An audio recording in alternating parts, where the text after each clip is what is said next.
Hello students, मेरा नाम अंशुल। स्वागत है आपका मेरे यूट्यूब चैनल इनक्रेडिबल स्टडीज। और आज हम लेके आए हैं लाइट रिफ्लेक्शन और रिफ्रैक्शन का सेकंड लेक्चर। फर्स्ट लेक्चर बहुत बेसिक रहा था, जिसके अंदर हमने देखा था कि रिफ्लेक्शन क्या होगा, टाइप्स ऑफ ऑब्जेक्ट देखे थे, ऑब्जेक्ट क्या होगा, इमेज क्या होगी, टाइप्स ऑफ इमेज, और हमने देखा था कि लॉज ऑफ रिफ्लेक्शन क्या होंगे। आज हम देखने वाले हैं कितने टाइप के मिरर होंगे और रूल्स फॉर फॉर्मेशन इमेज, और एक दो केसेस करके भी देख लेंगे। ठीक है, तो सबसे पहले अपनी हेडिंग लगा लो, types of mirror. Types of mirror, ठीक है। मिरर वही जिसमें अपना मुंह देखते हो तुम रोज। दो टाइप के मिरर होंगे, एक होगा प्लेन मिरर और दूसरे होंगे spherical mirror.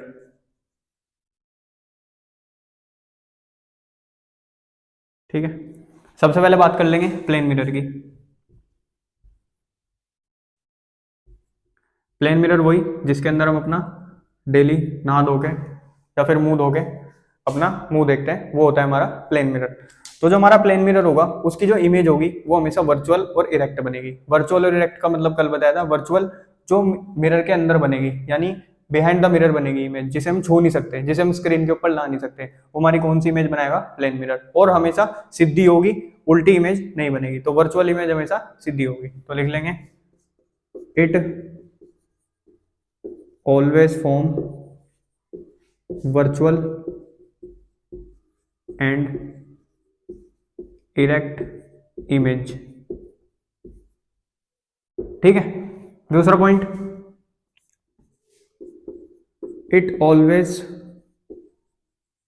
Form laterally inverted image। तो अब अभी तो बात कर रहे थे इरेक्ट इमेज, अब लेटरली इन्वर्टेड, उल्टा कहां से आ गया? तो देखो, प्लेन मिरर के सामने आप खड़े हुए, तो अगर आप अपना लेफ्ट हैंड उठाओगे तो आपको वहां पे राइट नजर आएगा। अगर अपना राइट हैंड उठाओगे तो लेफ्ट नजर आएगा। तो इसका मतलब क्या है? साइडवेज हमारी इमेज क्या है? उल्टी है। अगर हम राइट साइड देख रहे तो लेफ्ट दिख रहा, अगर हम लेफ्ट साइड देख रहे तो राइट दिख रहा। ठीक है, तो इसे बोलते हैं हम लेटरली इन्वर्टेड। वैसे अगर देखेंगे तो हमारा सिर सीधी दिखेगा, पैर नीचे दिखेंगे। ऐसा तो नहीं है कि हमारे पैर ऊपर दिख रहे सिर नीचे दिख रहा, उसे बोल देंगे इन्वर्टेड इमेज। लेटरली इन्वर्टेड मतलब साइड से उल्टी। अगर राइट हैंड उठा रहे तो लेफ्ट दिख रहा, लेफ्ट उठा रहे तो राइट दिख रहा। ठीक है, next, the distance of image is always equal to distance of object. ठीक, तो जितनी दूर हमारा ऑब्जेक्ट रखा हुआ होगा उतनी ही दूर मिरर के अंदर इमेज भी बनेगी। ठीक, तो थोड़ा सा एक डायग्राम बना के देख लेंगे, एनसीईआरटी में दिया हुआ आपकी। ये हमारा प्लेन मिरर, समझा, एक ऑब्जेक्ट रखा हुआ ए बी। ठीक है, बी बी लिख दिया। ये ए बी एक ऑब्जेक्ट रखा हुआ, इसकी रेस पड़ रही यहाँ पे, और ये कहीं पीछे जाके इमेज बना रहा, समझो, यहाँ पे। ठीक है, ए बी क्योंकि सीधी बनेगी। तो जितनी इसकी डिस्टेंस यहाँ से यहाँ तक होगी, समझ लो एक्स, तो उतनी इसकी डिस्टेंस इमेज की भी यही रहेगी। ये हमारा ऑब्जेक्ट, वो हमारी इमेज। ठीक है, तो प्लेन मिरर से कुछ खास सवाल आते नहीं। ठीक, हाँ एक सवाल आएगा, थोड़ा अधिकतम पूछ लेते हैं, फॉर्मूला याद रखना उसके लिए। N is equal to 360 degree upon theta. Theta आपको क्वेश्चन में गिवन होगा। जैसे क्वेश्चन है, a plane mirror is tilted at an angle of 60 degree, और कोई भी ऑब्जेक्ट उसके सामने रख दिया होगा और बोल देंगे फाइंड नंबर ऑफ इमेज, कितनी बनेगी। तो यहां से आप फॉर्मूले में डायरेक्ट रख लोगे, एन का मतलब है नंबर ऑफ इमेज, 360 डिग्री आपका हो गया, थीटा आपका हो गया 60, तो 6 6 36, तो कितनी इमेज बनेगी? 6 इमेज बनेगी। तो इस तरीके से आपसे क्वेश्चन पूछ लेंगे तो आप ऐसे सॉल्व कर सकते हो। बाकी प्लेन मिरर का यही है, आप एक बार नोट कर लो। Next, spherical mirror.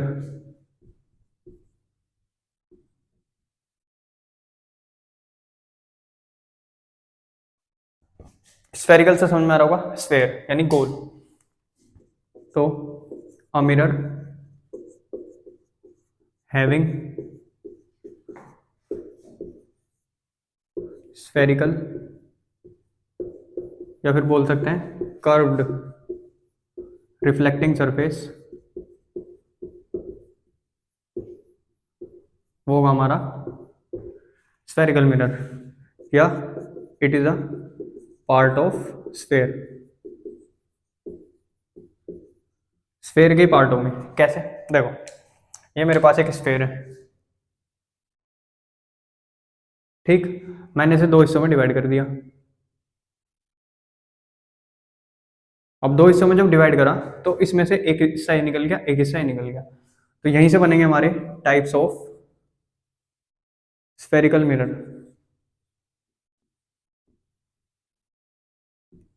दो टाइप के स्फेरिकल मिरर होंगे, number 1 concave mirror, number 2 convex mirror.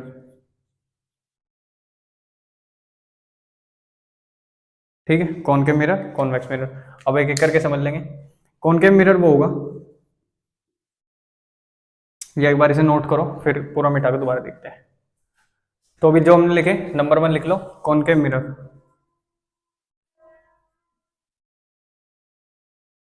तो एक हिस्सा तो ये वाला निकला था और एक हिस्सा दूसरा वो अलग देंगे। इसके पीछे कर दी हमने पॉलिश, पॉलिश जरूरी है तभी रिफ्लेक्टिंग सरफेस बनेगी, वरना बनेगी नहीं।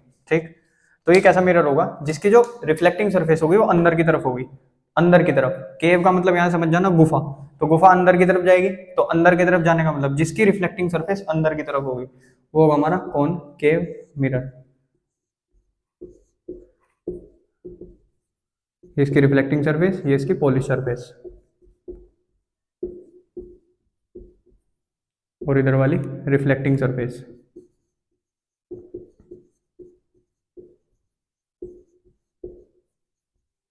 डेफिनेशन क्या हो जाएगी, it is a spherical mirror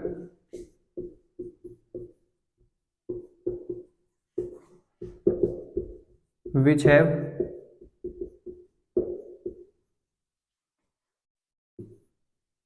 curved inward reflecting surface।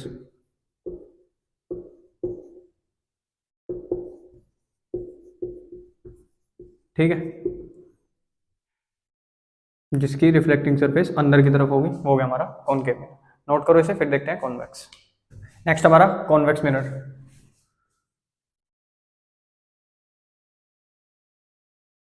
ठीक, उसका उल्टा, ऐसा मिरर जिसकी रिफ्लेक्टिंग सरफेस होगी बाहर और पॉलिश सरफेस होगी अंदर, तो ये लाइट आएंगी इसकी रिफ्लेक्टिंग सरफेस पे।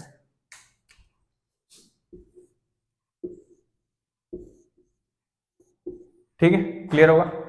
डेफिनेशन लिख लेंगे, it is a spherical mirror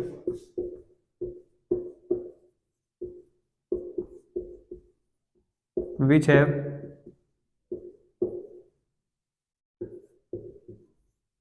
reflecting surface curved outwards।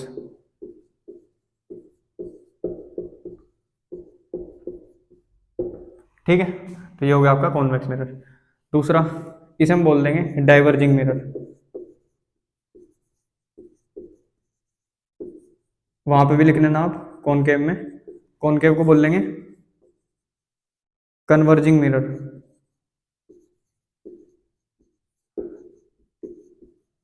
क्या मतलब है इसका, कन्वर्जिंग का मतलब वो एक जगह इकट्ठी कर देगा रेज और ये सारी फैला देगा। ठीक, लिख लो आप इसे एक बार। तो कुछ बेसिक चीजें देख लेंगे कॉन्वेक्स और कॉनकेव मिरर की, उनमें डिफरेंस देख लेंगे ताकि जो आगे इमेज फॉर्मेशन आएगी उसमें इजी रहे। तो एक तरफ लिख लो कॉनकेव, एक तरफ लिख लो कॉन्वेक्स।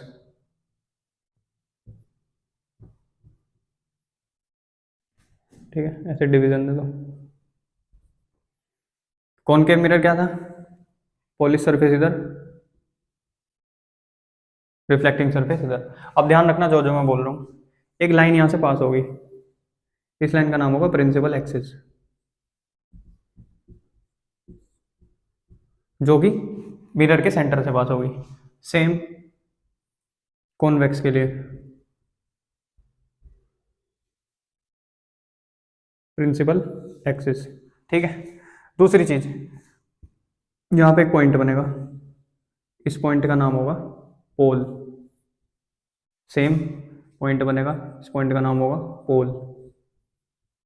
ठीक है, अब आ जाओ, अब एक पॉइंट ऐसा होगा इसका नाम हम देंगे फोकस, एफ। एक पॉइंट होगा सी, कर्वेचर। इसका रिफ्रैक्टिंग सरफेस इधर है, तो इसका फोकस और कर्वेचर इधर है, उसका रिफ्रैक्टिंग सरफेस बाहर है, लेकिन ये हमेशा वर्चुअल इमेज बनाएगा तो इसका उल्टी तरफ रहेगा।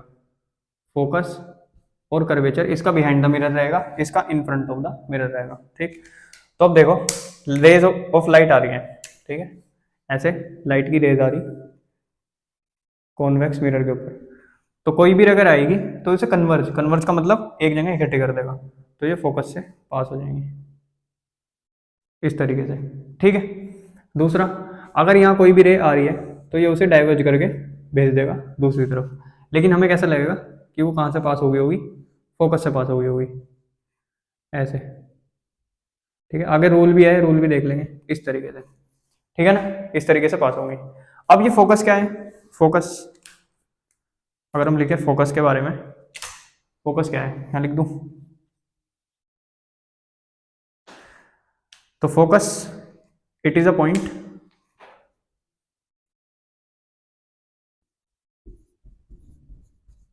Where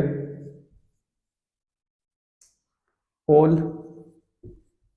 reflected ray pass from. ठीक है, फोकस एक ऐसा पॉइंट है जहां से हमारी रिफ्लेक्टेड रे पास हो रही। दूसरा, फोकस से लेके और पोल तक की दूरी को हम बोल लेंगे फोकल लेंथ। ठीक है, कर्वेचर से लेके और इस तक की दूरी को बोल लेंगे हम और रेडियस। तो अगर हम लिखें फोकल लेंथ क्या है, फोकस तो समझ में आ गया, वो पॉइंट जहां रिफ्लेक्ट होने के बाद जो रेज होंगी वो फोकस हो जाएंगी। एरो बहुत जरूरी भाई, एरो भूल गया मैं तो लग रखे, एरो बहुत जरूरी, एरो के बिना नंबर नहीं मिलेंगे चैप्टर में। ठीक है, फोकल लेंथ क्या होगी, focal length, length between focus and pole, या फिर लेंथ की जगह से लिख सकते हो डिस्टेंस। तो जितनी डिस्टेंस फोकस और पोल के बीच में होगी हम बोल देंगे फोकल लेंथ। डिनोट किससे करेंगे, छोटे एफ से, फोकस को डिनोट करेंगे बड़े एफ से। कर्वेचर एक ऐसा पॉइंट होगा जहां से लाइट जो कि तो पास होगी और उसी पाथ पे वापस आ जाएगी, अब वो आगे देखेंगे।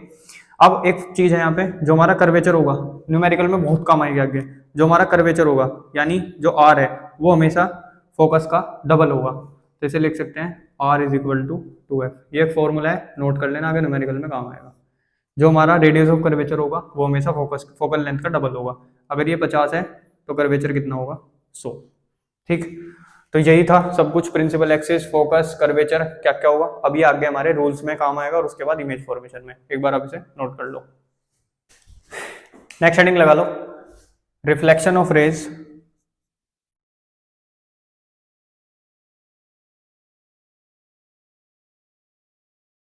फ्रॉम स्फेरिकल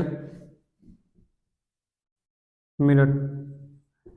अगर ये रूल नहीं याद करोगे, जो भी पढ़ाने वाला हूँ, कुछ फायदा नहीं होगा, आगे जाके इमेज फॉर्मेशन समझ नहीं आएगा। और बहुत इजी रूल है, कुछ नहीं है। नंबर 1 रूल है, reflection of rays parallel to the principal axis. अगर पिछले वाली चीज ध्यान से समझोगी तो principal axis, focus, pole, curvature सब पता होगा।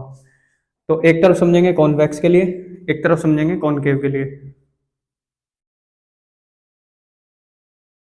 नोट्स बनाते चलो साथ साथ, और स्क्रीनशॉट लेके पढ़ना चाहते हो तो स्क्रीनशॉट लो, पढ़ो।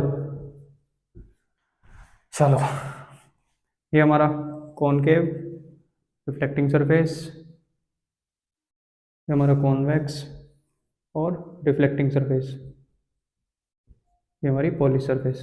ठीक है, प्रिंसिपल एक्सिस, प्रिंसिपल एक्सिस, सारे पॉइंट पहले मार्क कर लिया करो, pole, focus, curvature, pole, focus, curvature. ठीक है, क्या कह रहे, reflection of rays parallel to the principal axis, ऐसी रेज जो किसके पैरेलल आ रही, प्रिंसिपल एक्सिस के। तो ध्यान रखना, जो भी रे प्रिंसिपल एक्सिस के पैरेलल आएगी वो हमेशा फोकस से पास होगी, यही है पहला रूल। जो भी रे प्रिंसिपल एक्सिस के पैरेलल आएगी वो हमेशा फोकस से पास होगी। तो क्या लिख लेंगे, rays coming parallel to the principal axis, short में लिख रहा हूं principal axis, always pass from focus, हमेशा फोकस से पास होगी। इसमें क्या होगा, कोई भी रे अगर पैरेलल आ रही होगी प्रिंसिपल एक्सिस के तो वो डाइवर्ज हो जाएगी ऐसे पॉइंट पे कि हमें ऐसा लग रहा होगा कि वो कहाँ से पास हुई होगी, फोकस से। तो डेफिनेशन में क्या ऐड करना, rays coming parallel to the principal axis appears to be pass from focus. तो लिख लेंगे rays coming to the principal axis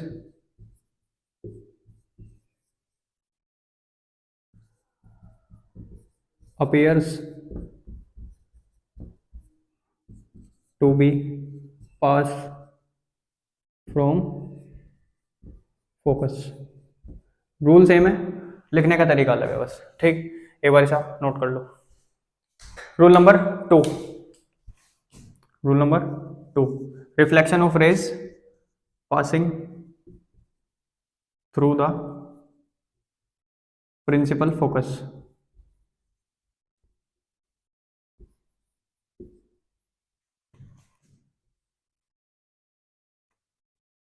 वही कर्वेचर, फोकस, सब same.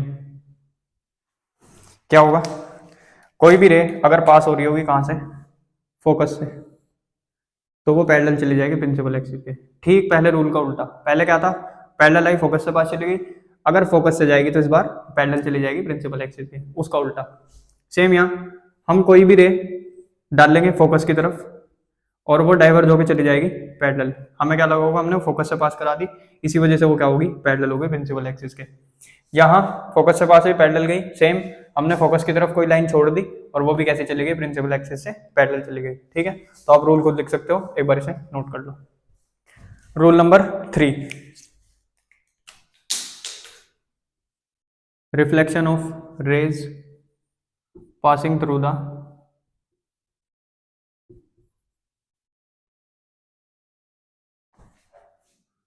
center of curvature, one of the easiest rule।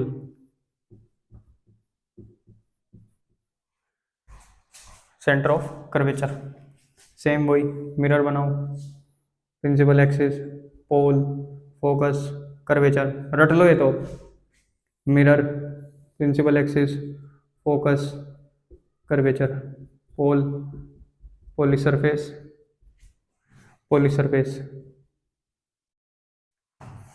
तो क्या कहा, जो भी रे सेंटर ऑफ कर्वेचर से पास होगी, तो जो भी रे सेंटर ऑफ कर्वेचर से पास होगी वो उसी रे पे, मतलब उसी पाथ पे वापस आ जाएगी जिस रास्ते वो गई थी, खत्म।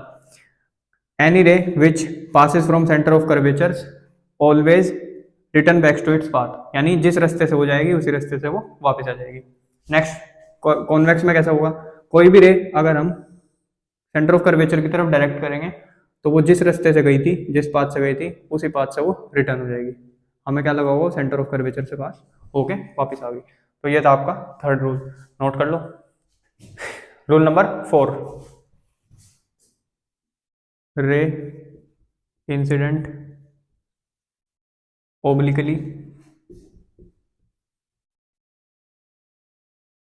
टू द प्रिंसिपल एक्सिस, सबसे इजी रूल, उससे पिछले वाले से भी, लिखने में हार्ड लग रहा होगा, है इजी। ये रहा हमारा mirror, principal axis, pole, focus, curvature. मैं तो टेढ़ी-मेढ़ी बना रहा हूँ, स्केल से बनाना प्रॉपर। कॉन्वेक्स मिरर, पोल, फोकस, कर्वेचर। ठीक है, वैसे कर्वेचर वगैरह फोकस का कुछ काम है नहीं इसमें ज़्यादा, क्यों, देखो दिखने में भले याद लग रहा हो, कुछ नहीं है, ओब्लिकली मतलब टेढ़ी, और जाके पड़ेगी सीधा पोल पे, तो वो जिस एंगल से आएगी उसी एंगल से वो रिफ्लेक्ट होकर वापस चली जाएगी। रिफ्लेक्शन का पहला law, angle of incidence is always equal to angle of reflection. तो जिस एंगल से वो आएगी उसी एंगल से वो वापस। सेम इसके लिए कोई भी रे ओब्लिकली पड़ेगी प्रिंसिपल एक्सिस के यानी पोल पे जाके पड़ेगी, वो जिस एंगल से आएगी उसी एंगल से वापस। तो रिफ्लेक्शन का पहला law i is equal to angle r, जिस एंगल से आई उसी एंगल से वो वापस चले गई। ये आपका फोर्थ लॉ। आपके जो ऊपर वाले दो लॉ हैं वो ज्यादा काम आएंगे, थर्ड लॉ भी बहुत कम आएगा, ये वाला तो काम ही नहीं आने का ज्यादा। ठीक, तो आप इसे एक बार नोट कर लो।